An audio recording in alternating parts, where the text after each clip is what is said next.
Of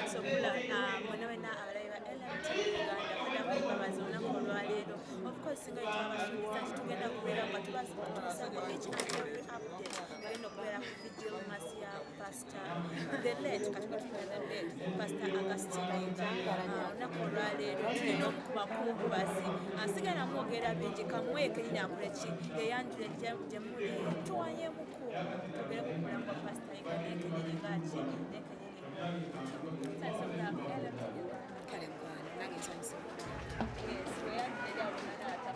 Manya wata Grace Can the Diva iranga dimsa kubera ku LMTV ne wankubadde tuli mu kaseera ka kubeera still naye olabika bulungi quarantine tekukinyiza tayinza butanchunya ekinyizaamu kwekaza kiba kibi naye still we are still standing nange waliwo abatalina bulamu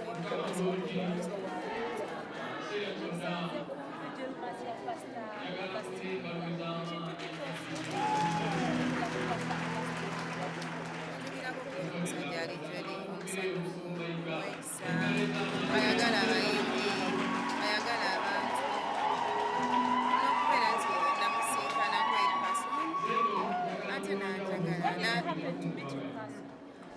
I just brought my song on his TV right here. So when I found him, he was just getting out of the was it in a contrary or something of the kind.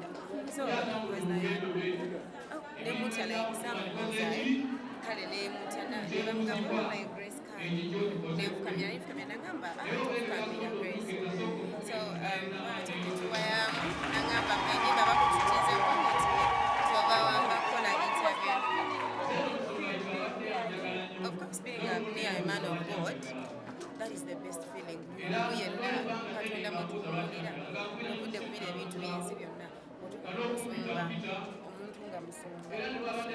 of God.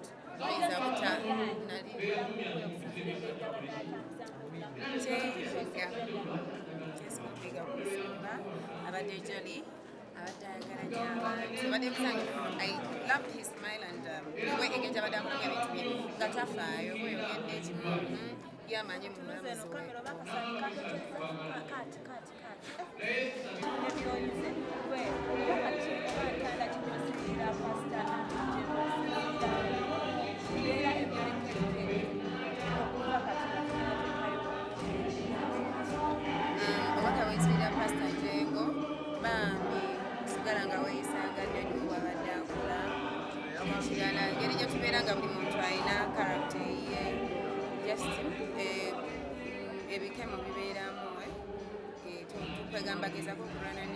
because you're a winner.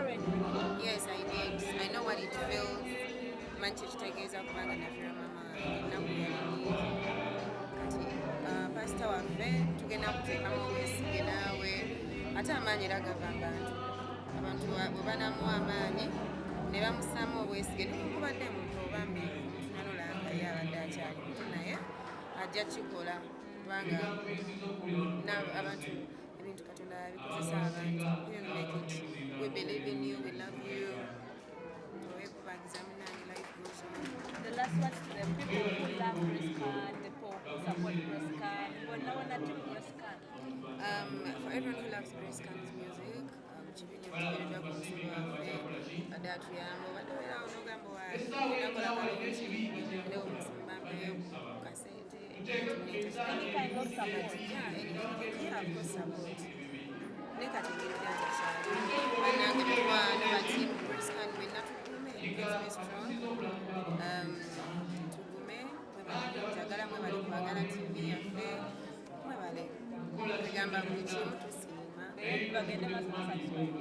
subscribing to the channel. Yes, thank you, darling.